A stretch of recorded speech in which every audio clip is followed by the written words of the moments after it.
Welcome back to my channel. अगर मैं आपसे पूछूं कि आपने अपनी ज़िंदगी में सबसे हैवानियत और बलात्कार के सबसे ज़्यादा परेशान करने वाली कहानी कौन सी सुनी है, तो मुझे लगता है कि आप में से ज़्यादातर लोगों का जवाब होगा निर्भया कांड। मगर आज की जो कहानी मैं आपको सुनाने वाली हूँ, उसे सुनकर आप सोच में पड़ जाएंगे कि वाकई में कोई इंसान ऐसा भी कर सकता है। मगर अफसोस, ये सच है। आज की कहानी जापान की एक ऐसी लड़की की है जिसने जिंदा रहते हुए भी 40 दिनों तक जहन्नुम से भी बदतर जिंदगी को जिया। ये कहानी जापान की एक 17 साल की लड़की की है जिसका नाम जुनको फुरुतो था, जिसकी डिटेल्स जब कोर्ट में पेश की गई तो उसे सुनने के बाद एक शख्स कोर्ट में ही बेहोश हो गया। कहानी शुरू करने से पहले मैं आप सभी को एक वार्निंग देना चाहूंगी कि अगर आप कमजोर दिल वाले हैं तो इस कहानी को ना सुने, और खासकर बच्चे, क्योंकि ये कहानी आपको काफी बेचैन कर देगा। तो कहानी शुरू करते हैं। जापान की राजधानी टोक्यो से 23 जनवरी 1989 को जापान की पुलिस टोक्यो से कुछ किलोमीटर दूर अयासे नाम के एक जगह से पुलिस दो लड़कों को, एक 19 साल की लड़की को रेप करने के आरोप में अरेस्ट करती है। उनमें से एक का नाम था हिरोशे और दूसरे का नाम था ओकुरा। दोनों आपस में दोस्त थे। इसके बाद पुलिस इनके बैकग्राउंड को चेक करती है और ये दोनों जापान के खतरनाक क्रिमिनल गैंग याकुजा के जूनियर मेंबर होते हैं और इनके ऊपर पहले से ही छोटे मोटे क्राइम के एलिगेशंस थे। जिसके बाद ये छानबीन ऐसे ही चलती रहती है। जिसके बाद 29 मार्च 1989 को जापान की पुलिस को इनके घर से एक लेडी के अंडरवेयर मिलते हैं। जिसके बाद पुलिस इनसे सख्ती से पूछताछ करती है। जिसके बाद पुलिस दोनों को अलग अलग कमरों में बैठाकर पूछताछ करना शुरू करती है, मगर इन दोनों में से कोई भी अपना मुंह नहीं खोलता। तभी इन्हें याद आता है कि आज से तकरीबन 4 महीने पहले एक महिला और उसके बच्चे का मर्डर हो गया था, तो कहीं उस मर्डर में इन दोनों का हाथ तो नहीं। इसीलिए पुलिस अंधेरे में एक तीर मारती है और हिरोशे और न्यामो से कहती है कि हमें पता है कि तुमने मर्डर किया है। अब पुलिस की ये बात जैसे ही मियानो ने सुनी, वो घबरा गया और उसे लगा कि शायद उसके दोस्त ने पुलिस को सब बता दिया है। पुलिस की ये ट्रिक काम कर गई और थोड़ी ना नुकुर करने के बाद मियानो टूट गया और बोला हाँ, उसने एक का मर्डर किया है। और पुलिस के लिए ये एक बहुत बड़ी कामयाबी थी, क्योंकि वो एक रेप केस के बारे में पता कर रही थी और खुल गया एक मर्डर का केस। इसके बाद पुलिस डेड बॉडी के बारे में पूछती है जहां उसे लाश को फेंका गया था। जिसके बाद पुलिस अपनी टीम के साथ ही टोक्यो में कोटो नाम की एक जगह पर पहुंचती है। ये जगह समुद्र के किनारे बसी हुई थी। जिसके बाद पुलिस वहां पहुंचने के बाद पुलिस छानबीन शुरू करती है और थोड़ी ही देर के बाद एक खाली जगह पर एक बड़ा सा ड्रम मिलता है जो सीमेंट और कंक्रीट से भरा हुआ था और उस ड्रम से एक अजीब तरह की स्मेल आ रही थी। जिसके बाद अब पुलिस एक क्रेन मंगाती है और 305 किलोग्राम के इस ड्रम को ले जाती है। और जब उस ड्रम से कंक्रीट तोड़कर हटाया गया तो उस ड्रम से एक लड़की की लाश निकली और ये बुरी तरह से सड़ चुकी थी और उसका चेहरा पहचानना नामुमकिन था। ऐसा लग रहा था कि उसे मरे हुए 2 से 3 महीने बीत चुके हैं। जिसके बाद पुलिस उसके फिंगरप्रिंट से उसकी पहचान ढूंढने की कोशिश करती है और जब लाश की पहचान सामने आती है तो पुलिस भी दंग रह जाती है, क्योंकि ये लाश उस औरत की नहीं थी जिसके बारे में पुलिस ने पूछताछ की थी, बल्कि ये लाश तो जुनको फुरुतो की थी। मतलब कि पुलिस को अनजाने में ही एक ट्रिकी सवाल के जरिए जुनको फुरुतो के बारे में पता चला। अगर पुलिस अंधेरे में तिल नहीं चलाती तो शायद ये केस दुनिया के सामने नहीं आ पाता। खैर, इसके बाद पुलिस ने जुनको फुरुतो की लाश को पोस्टमार्टम के लिए भेज दिया। अब इस केस के बारे में हिरोशे मियामो और ओगुरा से पूछताछ शुरू करती है और फिर उन दोनों ने पूरी कहानी बयान की। और कहानी कुछ इस तरह थी। जुनको फुरुतो एक 17 साल की खूबसूरत लड़की थी जिसका जन्म 18 जनवरी 1971 को जापान के एक शहर मिसाटो साइटामा में हुआ था। जुनको शुरू से ही पढ़ने लिखने में काफ़ी होशियार थी और याशियो मिनामी हाई स्कूल की स्टूडेंट थी। जुनको हमेशा से ही पढ़ लिख कर कुछ बनना चाहती थी, इसीलिए स्कूल में सिर्फ पढ़ाई लिखाई पे ध्यान देती और पार्टी या नशा करने वाले लोगों से दूर रहती। और पढ़ाई में अच्छी होने की वजह से वो अपने स्कूल में काफ़ी पॉपुलर भी थी। अक्टूबर 1988 से जुनको अपने स्कूल के बाद एक प्लास्टिक मोल्डिंग फैक्ट्री में पार्ट टाइम जॉब करने लगती है। इसके अलावा एक इलेक्ट्रॉनिक की दुकान में जुनको ने फुल टाइम जॉब भी एक्सेप्ट कर ली थी, जिसे वो अगले साल अप्रैल से अपने एजुकेशन कंप्लीट करने के बाद ज्वाइन करने वाली थी। मगर उसकी ये खूबियाँ उसकी दुश्मन बन गई। जिस स्कूल में जुनको फिरोता पढ़ती थी, उसी स्कूल में हिरोशि मियामी भी पढ़ता था और मन ही मन उसे चाहने लगा था। एक दिन मियानो ने जुनको को डेट पर चलने के लिए प्रपोज किया, मगर जुनको को पता था कि मियामो किस टाइप का लड़का है, इसीलिए उसने मियामो के इस प्रपोजल को साफ मना कर दिया। जुनको के इस इनकार की वजह से मियामो को बहुत गुस्सा आया, क्योंकि उसे ना सुनने की आदत नहीं थी। स्कूल के सभी लोग जानते थे कि वो याकुजा गैंग का मेंबर है, इसीलिए उसे डरते और घबराते थे और कोई भी उसके किसी बात को मना नहीं करता था। मगर जुनको के इस इनकार की वजह से वो अंदर से गुस्से से भर गया और ये बात उसके दिल में बैठ गई। इसीलिए उसने जुनको से इसका बदला लेने का प्लान बनाया, लेकिन उसे मौका नहीं मिल पा रहा था। 25 नवंबर 1988 की शाम मियामो अपने एक दोस्त नोबोतो हाते के साथ नोसाटो में घूम रहा था और उसका यही काम था कि कोई अकेले में मिले तो उसे डरा धमका के पैसे लूटना या फिर कोई अकेली लड़की मिले तो उसका फायदा उठाना। दोनों अपने इस शिकार में इधर उधर घूम रहे थे। रात के तकरीबन 8:30 में जुनको अपने पार्ट टाइम जॉब से घर वापस लौट रही थी और इत्तेफाक से मियामो अपने दोस्त के साथ नोपेड के उसी इलाके में घूम रहा था जहां से जुनको गुजरा करती थी। मियामो की नज़र जुनको पर पड़ी और जिस मौके की तलाश में वो था वो फाइनली उसे मिल चुका था, जिसके बाद मियामो के कहने पर उसका दोस्त नोबुहारू भागकर जुनको के पास जाता है और उसे धक्का देकर साइकिल से गिरा देता है और वहां से भाग जाता है। अब मियामो उसकी मदद करने बहाने उसके पास पहुंचता है और उसे ऐसा दिखाता है जैसे उसे कुछ पता ही ना हो और फिर जुनको से कहता है कि रात का वक्त है, हो सकता है वो दोबारा से तुम पे हमला करे, इसीलिए चलो मैं तुम्हें छोड़ देता हूँ। और क्योंकि जुनको उसे पहले से ही जानती थी और दोनों एक ही स्कूल में पढ़ते थे, इसीलिए जुनको उस पर भरोसा कर लेती है और उसके साथ चल देती है। थोड़ी दूर जाने के बाद मियामो उसे एक खाली गोदाम में ले जाता है और वहां पहुंचने के बाद उसे अपनी असलियत बताता है और कहता है कि जिसने तुम्हें धक्का दिया वो असल में मेरा दोस्त था और हम दोनों याकुजा गैंग के मेंबर हैं। तो मैं जैसा कहता हूँ वैसा ही करो और अगर तुमने शोर किया तो मैं तुम्हें जान से मार डालूंगा। मियामो की ये बात सुनकर जुनको डर जाती है और इसके बाद वो जुनको के साथ रेप करते हैं। फिर जुनको को बाहर लेकर आते हैं और रात के करीब 9:30 बजे वहाँ से टैक्सी लेकर पास के एक होटल में जाते हैं।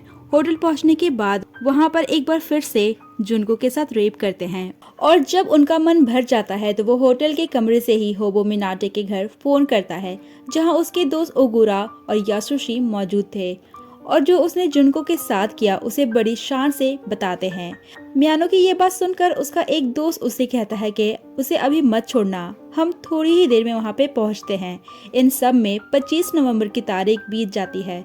26 नवंबर की सुबह करीब 3:30 बजे के आसपास मियानो जुनको को लेकर एक पार्क में पहुंचता है, जहां पहले से ही उसके तीनों दोस्त ओगुरा, नोबुहारू और याशोशी उसका इंतजार कर रहे थे। जब वो जुनको के पास पहुंचते हैं तो उसकी स्कूल की नोटबुक से उसके घर का एड्रेस निकाल लेते हैं और जुनको को डराते हैं कि अगर तुमने हमारी बात नहीं मानी और भागने की कोशिश की तो हमारे गैंग के मेंबर तुम्हारी पूरी फैमिली को मार डालेंगे, जिससे जुनको बुरी तरह से डर जाती है और उनके सामने घुटने टेक देती है। इसके बाद वो चारों जुनको को लेकर अयासी के डिस्ट्रिक्ट घर में पहुंचते हैं और वहां ले जाकर चारों जुनको का करते हैं। वो घर नोबुहारू मिनाटो का था, जहां वो अपने पेरेंट्स के साथ रहा करता था, मगर उसके पेरेंट्स काम की वजह से ज्यादातर घर से बाहर रहते थे। इधर जुनको के पेरेंट्स परेशान थे कि अभी तक जुनको घर वापस क्यों नहीं आई। उन्होंने उसे हर जगह ढूंढने की कोशिश की, मगर जुनको का कोई भी सुराग नहीं मिला और इन सब में 26 नवंबर की तारीख भी बीत गई, मगर जुनको घर वापस नहीं लौटी।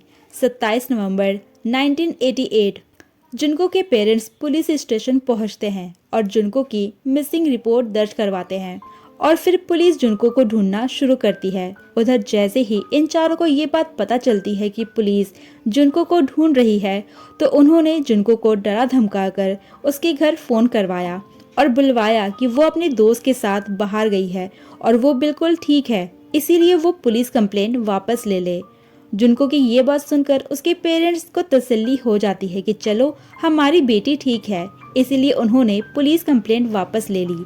अब मियानो और उसके दोस्तों को खुली छूट मिल गई और मिनाटो का वो घर जहां उन्होंने जुनको को पूरी रात रखा था, वो उनकी अय्याशी का अड्डा बन गया। अब इस घर में मियानो और याकुजा गैंग के मेंबर्स का आना जाना शुरू हो गया और जब जिसका मन करता वो जुनको के साथ गलत करता।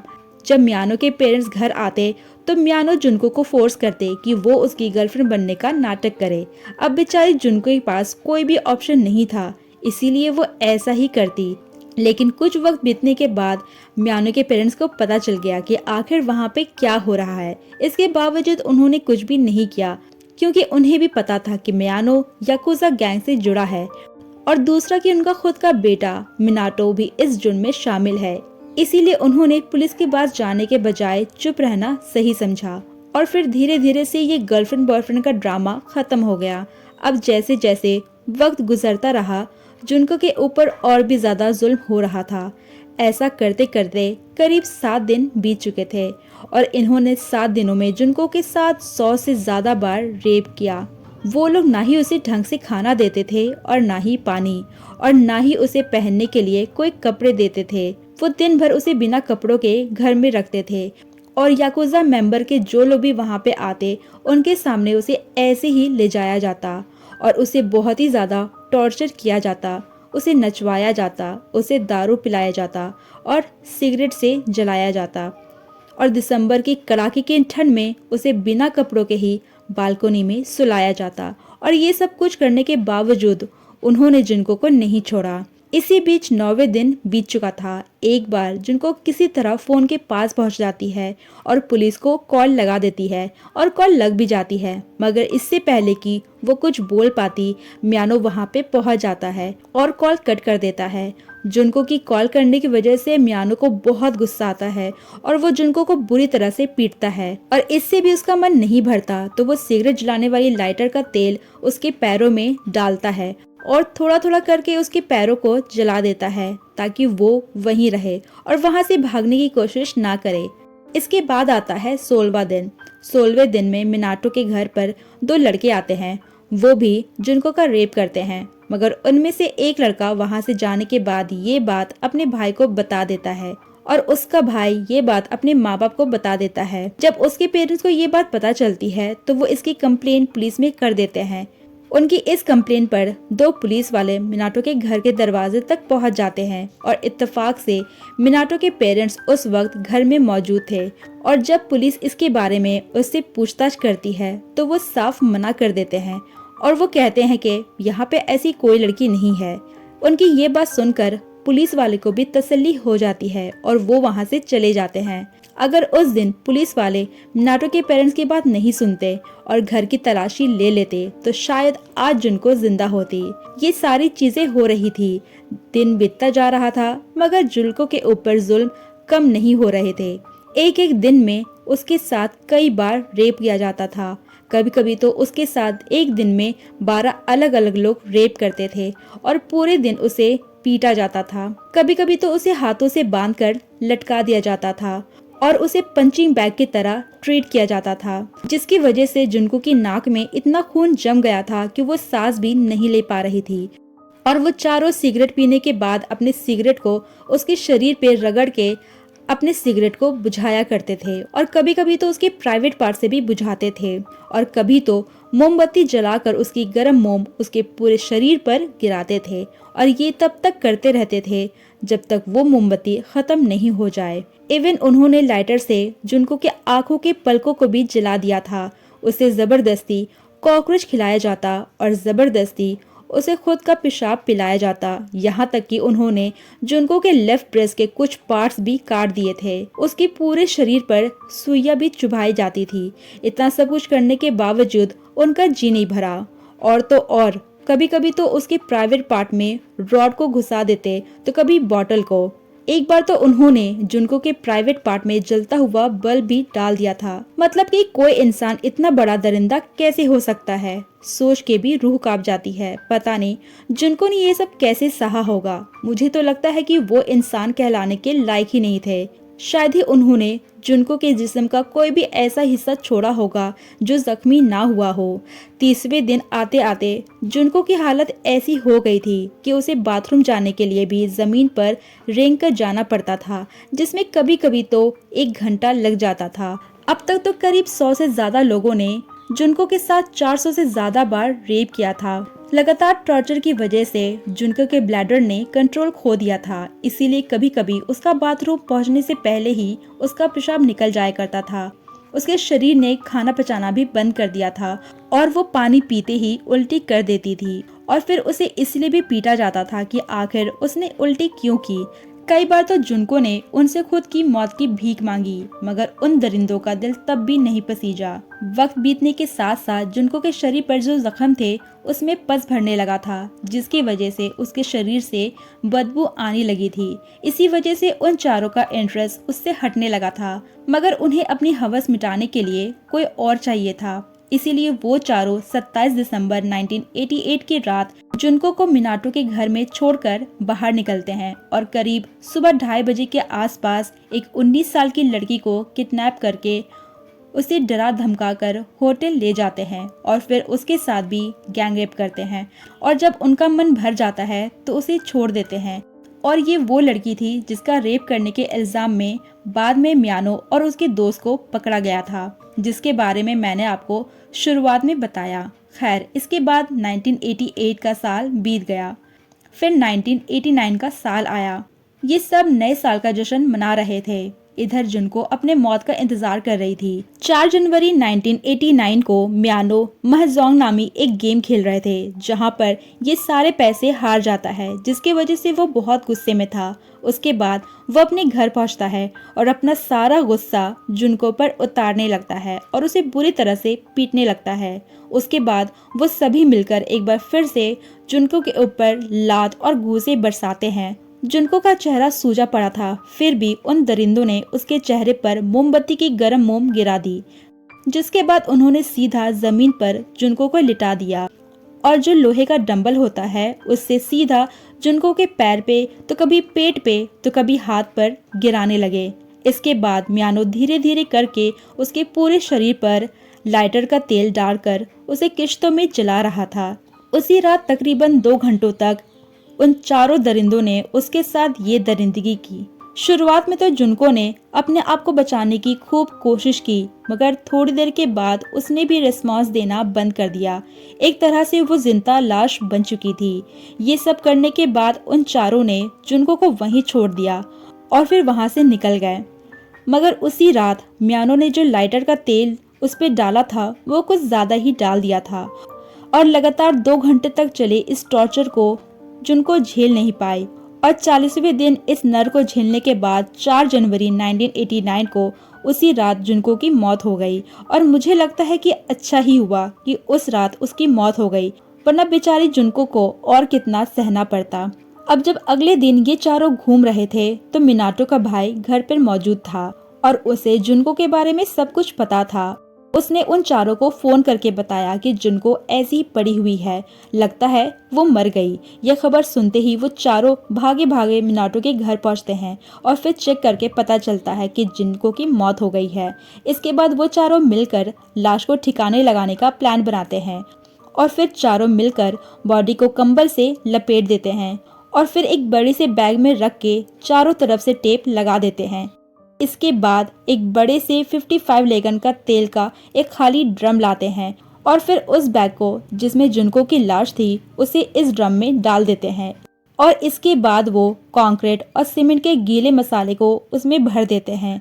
अब करीबन रात 8 बजे वो उसे एक ट्रक में लोड करते हैं और उस ड्रम को लेकर टोक्यो की तरफ चल देते हैं। कोटो जापान में एक समुद्री इलाका है और उनका ये प्लान था कि वो इस ड्रम को इस समुंदर में डाल देंगे, मगर समुंदर के करीब पहुंचने के बाद उन्हें एहसास होता है कि वहां पर एक सुनसान जगह भी है, जिसके बाद वो उस ड्रम को वहीं पर फेंक कर निकल जाते हैं। और इसके आगे की कहानी आपको मालूम है। जुनको की ये कहानी जब पुलिस के सामने आई तो पूरी पुलिस डिपार्टमेंट हिल गई। उन्हें यकीन ही नहीं हो पा रहा था कि आखिर कोई इंसान ऐसा भी कर सकता है। हिरोशि मियानो और ओगुरा की इस गवाही के बाद इनके बाकी दोस्त नोबुहारू मिनाटो और यासुशो को भी अरेस्ट कर लिया जाता है। मगर अफसोस की बात तो ये थी कि ये चारों ही नाबालिग थे, तो पुलिस इनकी पहचान दुनिया के सामने नहीं रख सकती थी और ना ही इन्हें मैक्सिमम सजा या फांसी दी जा सकती थी। इसीलिए जब इन्हें कोर्ट में पेश किया गया तो इन्हें इनके असली नाम से नहीं बल्कि ABC और D के नाम से पेश किया गया। और क्योंकि जुनको की बॉडी एक ड्रम में मिली थी जो सीमेंट और कंक्रीट से जमी हुई थी, इसीलिए इस केस का नाम जो दिया गया वो था concrete encased high school girl murder case. मगर जुनको फुरुता की ये कहानी शोकान के एक रिपोर्टर ने सुनी तो उन्होंने सीधा इन चारों के नाम उसके फ्रंट मैगजीन में छाप दिया और लिखा कि इन चारों ने जुनको के साथ जो भी कुछ किया वो किसी हैवानियत से कम नहीं था, इसीलिए इन्हें किसी भी ह्यूमन राइट का कोई अधिकार नहीं है, चाहे हमारा कानून कुछ भी कहे। ये कहानी जब जुनको के पेरेंट्स के सामने आई तो वो बुरी तरह से रो पड़े। जुनको के ऊपर हुए इस जुल्म की कहानी जब उनके माँ बाप ने सुनी तो उनकी दिमागी हालत बिगड़ गई और उन्हें साइकियाट्रिस्ट का सहारा लेना पड़ा। जुनको की बॉडी मिलने के 3 दिन बाद 2 अप्रैल 1989 को अंतिम यात्रा निकाली गई। जुनको जिस स्कूल में पढ़ती थी उस स्कूल के प्रिंसिपल ने जुनको के ग्रेजुएशन ना कंप्लीट करने के बावजूद जुनको के पेरेंट्स को जुनको की ग्रेजुएशन सर्टिफिकेट दी और उसे ग्रेजुएशन से नवाजा। जिस इलेक्ट्रॉनिक शॉप में जुनको ग्रेजुएशन के बाद काम करने वाली थी, उसके शॉप के ओनर ने जुनको को वो यूनिफॉर्म भेंट की जिसे पहनकर जुनको उस शॉप पर काम करने वाली थी। बाद में उस यूनिफॉर्म को उसके ताबूत में रख दिया गया। अगर जुनको के साथ ये सब कुछ ना हुआ होता तो शायद अगले दिन यानी कि 3 अप्रैल 1989 को उसकी जॉब का पहला दिन होता, मगर अफसोस उन दरिंदों के वजह से ऐसा ना हो सका। जुलाई 1990 को टोक्यो के लोअर कोर्ट ने हिरोशी मियानो जो इस क्राइम का लीडर था उसे 17 साल की सजा सुनाई और बाकियों को 6-6 साल की सजा सुनाई। बाद में उन्होंने इस फैसले को टोक्यो के हाई कोर्ट में चैलेंज किया, मगर टोक्यो के हाई कोर्ट के जज यूजी यानासे ने मियानो की सजा को 3 साल बढ़ाकर 20 साल और बाकी तीनों की सजा को 6 साल से बढ़ाकर 9 साल कर दिया। अपने इस फैसले में उन्होंने ये भी कहा कि पूरी दुनिया में कोई भी ऐसा शब्द नहीं है जो उनके जुर्म को बयां कर सके। बाद में 2 पुलिस वाले को भी इस लापरवाही की वजह से सस्पेंड कर दिया गया, जो मिनाटो के घर पर पहुंचकर वापस आ गए थे और घर की तलाशी नहीं ली। मगर वाकई में जिस दरिंदगी के साथ एक 17 साल की लड़की को नोचा और घसीटा गया, मतलब कि पूरी इंसानियत को शर्मसार किया गया। बाद में जुनको के ऊपर कई किताबें लिखी गई, इवन उसके ऊपर गाने और मूवी भी बनाई गई।